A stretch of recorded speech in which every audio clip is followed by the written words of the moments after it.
melengkapi, tapi aku tuh ingin punya suami yang emang benar-benar mengerti soal agama yang intinya gitu, yang bisa membimbing aku juga, karena aku juga masih ngerasa banyak kurangnya. Tapi saat aku ngajarin dia, aku ngerasa kayak aku takut kalau misalnya aku nikah sama dia tapi dia kurang paham agama gini gitu, terus ngaji juga masih kurang, walaupun dia ada niat untuk perbaiki, tapi nggak tahu di hati aku tuh kayak masih ragu. Terus waktu pagi ini juga aku bilang ya maaf kalau misalnya untuk kedepannya kayak kita belajar masing-masing untuk memperbaiki diri masing-masing. Tapi dia nggak terima, katanya kita yang berbuat, kenapa kita nggak perbaiki sama-sama, kenapa cuma aku doang, kenapa nggak ajak dia untuk memperbaiki diri gitu. Karena aku takut saat aku memperbaiki bareng sama dia, aku takut malah kita tuh jadi makin dekat lagi gitu.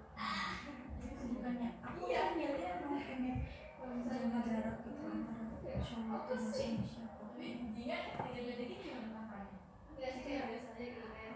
Bahkan sampai sekarang kan katanya kalau misalnya emang niatnya kayak gitu, kayak belajar masing-masing sama dengan asing gitu. Padahal aku bukan maksud itu, nggak bermaksud kayak gitu. Kita jelasin kamu salah paham, tapi dia tetap aja kalau misalnya kayak gitu berarti asing. Padahal pengen ya udah tetap teman kayak biasa, walaupun jarang buat komunikasi nggak apa-apa. Karena sebelumnya kan kayak jalan tiap hari, video call tiap hari gitu, aku nggak mau kayak gitu.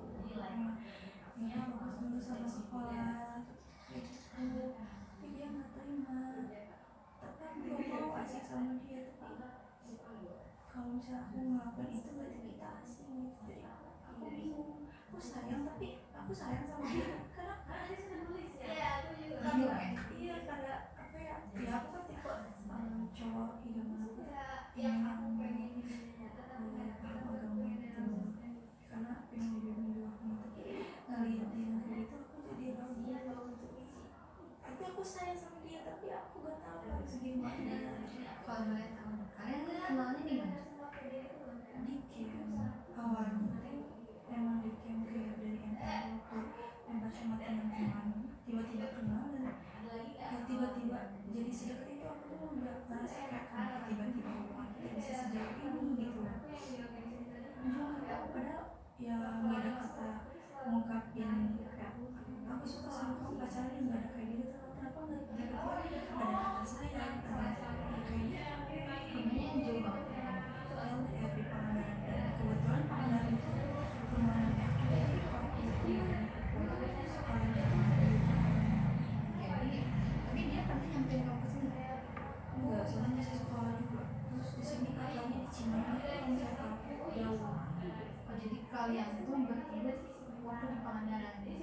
Waktu aku di sini dia di sana, jadi kalau awal ketemu emang dari Bengkel, waktu aku ketemu langsung di Pangandaran. Jadi di sana gitu. Iya. Nah biasanya waktu kalau kalian ketemu di sana, kalian ketemu di rumah kan atau misalnya di tempat luar? Waktu itu kita waktu awal banget ketemu, aku kan bingung karena aku bener pengen ketemu banget gitu. Terus karena aku udah mikir kalau misalnya bilang sama pasti gak dibolehin. Aku udah tahu kayak gitu salah, tapi aku tetap nekat gitu. Aku minta bantuan saudara aku, jadi kayak aku awalnya dimana sama saudara aku dulu niatnya main, tapi aku sama saudara aku itu malah ke rumah temennya saudara aku cewek, terus nanti dia jemput di rumah teman aku gitu loh. Jadi pas mainnya aku dibolehin sama dia. Terus kemana itu Mainnya awalnya kan sudah ke pantai itu ya, ke pantai itu teman-teman aku juga terus mereka dari aku. Tapi habis itu karena mungkin kalau nggak tahu udah agak panas atau cuacanya, temen aku sudah aku izin pulang, terus aku masih diajak main sama dia keliling kayak gitu. Dan tanpa kita sadar itu kayak tiba-tiba kontak fisik gitu. sebelumnya kamu nggak pernah? Enggak, bahkan untuk menyentuh tangan cowok pun aku mikir-mikir lagi. Kenapa kalau kamu bisa melakukan itu? gue nggak tahu, kayak tiba-tiba aja pas sama dia tuh kayak nyaman banget, waktu pegangan juga kayak nyaman banget, tapi waktu sepulang dari main aku ngerasa bersalah, tapi aku nggak nyadar hal itu tuh salah banget dan aku harus udahin hal itu, tapi tetap aja gitu di situ tuh karena dari pihak dia juga kayak gitu, jadi aku kayak yaudah itu cuma dinilai doang, aku cuma perasaan gitu. Jadi di sini tuh posisi kamu nggak salah ya, dan kamu pun kayak sudah menyadari bahwa kamu tuh salah. Jadi untungnya kamu cepat menyadari. Coba kan berarti kalau misal sekarang kamu tidak menyadari, kamu bakal melakukan hal yang lebih kan, bukan hanya kontak fisik, bisa aja ataupun hal yang lainnya yang kamu sebenarnya nggak mau kamu lakukan itu. Kalau dilihat dari usia kamu untuk menjalin hubungannya kayak gitu kan sangat wajar ya, dimana teman-teman kamu pasti sama kan menjalin punya pacar, atau misalnya teman-teman kamu bahkan gaya pacarannya lebih dari kamu. Cuma di sini posisi kamu udah sangat benar, kamu udah menyadari bahwa kamu tuh salah. Tapi aku mau nanya dulu, apa yang dari sikap dia ya yang membuat kamu nyaman tuh apa ya? Awalnya karena aku ngerasa emang kurang perhatian dari orang tua dan apalagi soal ayah gitu ya, jadi setelah ketemu sama dia tuh kasih perhatian, kasih support kayak gitu, aku kayak nggak bisa nyaman serasa punya abang lah gitu, kayak untuk menggantikan peran ayah aku gitu, untuk ngasih kasih sayang itu. Awalnya karena itu, terus gara-gara ini tadi dia sering chatan, video call, ngobrol-ngobrol, aku jadi kayak punya teman, soalnya setiap di rumah juga kan merasa kesepian. Awalnya sih kayak gitu. Tapi dari sikap dia, ada nggak yang kamu lihat bahwa dia itu nggak benar kayak ini? Pernah nggak terlihat sekecil apapun, mau dari sikap ataupun dari perlakuan, perkataan, pernah nggak ada hal sedikit aja yang bikin kamu tuh kayak ragu sama dia? Ini kok dia kayak gini ya ternyata? Awalnya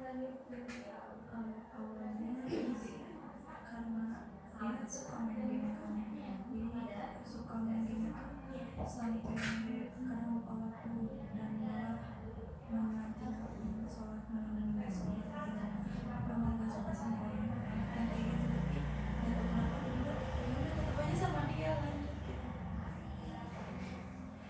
Terus apa ya, kalau soal pemikiran dia juga ya bisa dibilang waktu kita di talk dia cukup dewasa menghadapi masalah ya.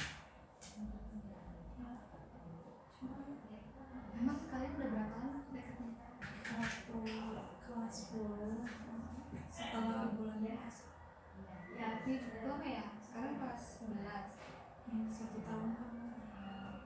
Ada kalian udah coba bicarain nggak, terbuka kamu ke dia tentang orang tua kamu, misalnya bahwa orang tua kamu tuh nggak suka kalau misalnya kamu tuh kayak gini? Bahkan aku kan emang punya masalah sama keluarga yang bisa bilang agak broken home, dan aku tuh bingung mau cerita ke siapa. Jadi ya karena adanya dia aku cerita semua masalah keluarga aku ke dia, jadi dia kan benar-benar udah tahu masalah keluarga aku. Terus soal mama aku yang switch parent gitu dia udah tahu, tapi ya kita tetap aja ngejalanin itu dengan video call, dengan suara yang aku yang dibisik-bisik itu biar gak kedengeran gitu. Tapi kalau dilihat dari posisi dia ada keinginan untuk belajar kan, tadi sampai akhirnya meminta kamu untuk membimbing.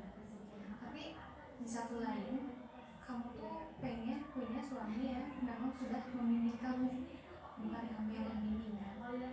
Nah di situ kamu ada pikiran nggak kayak bahwa dia tuh bakal bisa aman terus meskipun kamu yang membimbing? Ada yang pikiran kayak gitu?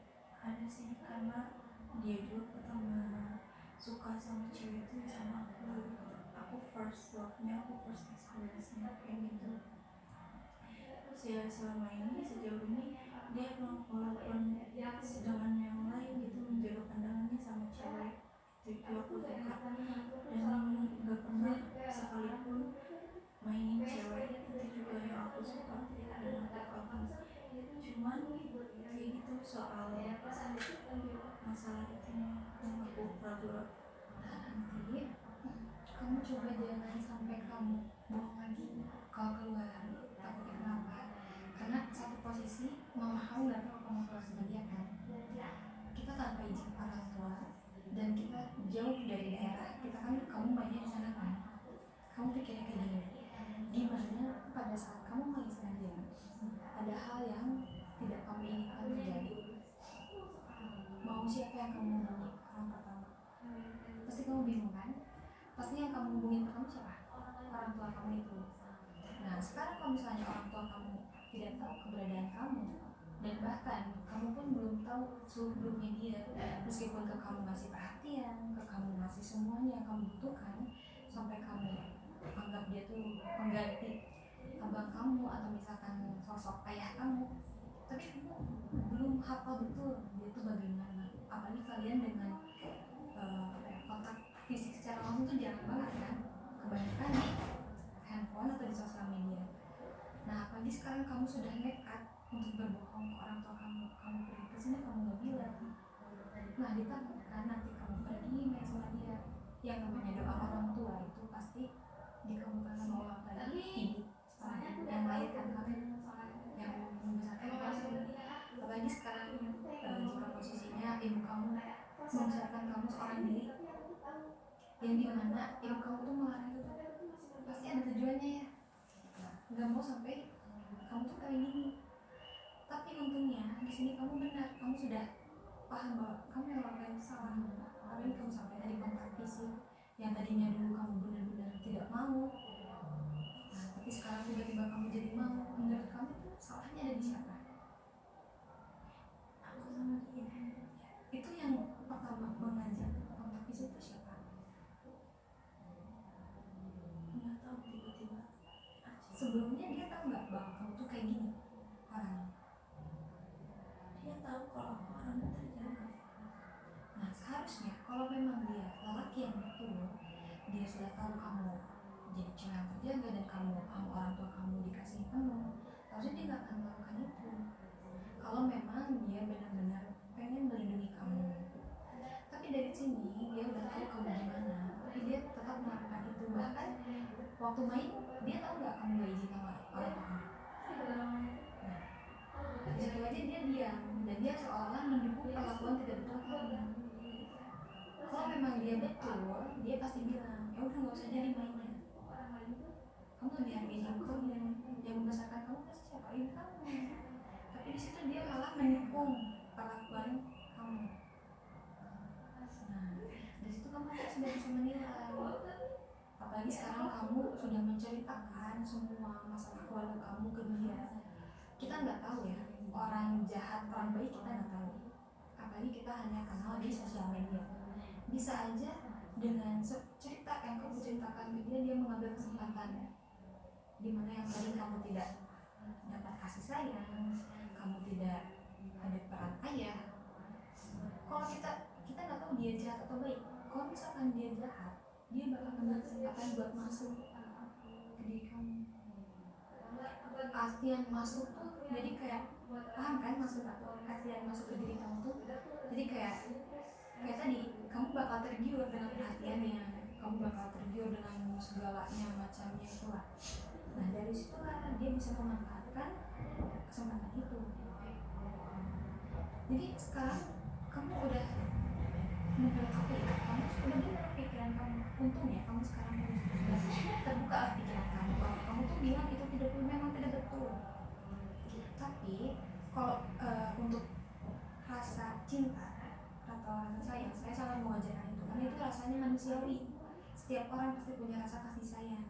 Cuma kamu juga harus bisa melihat yang sayang yang kamu berikan, cinta yang kamu berikan itu pada orang yang tepat atau tidak.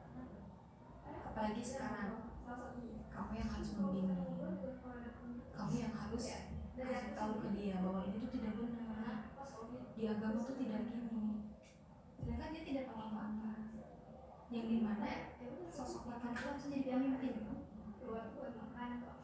Sekarang kamu putar waktu lah ke belakang.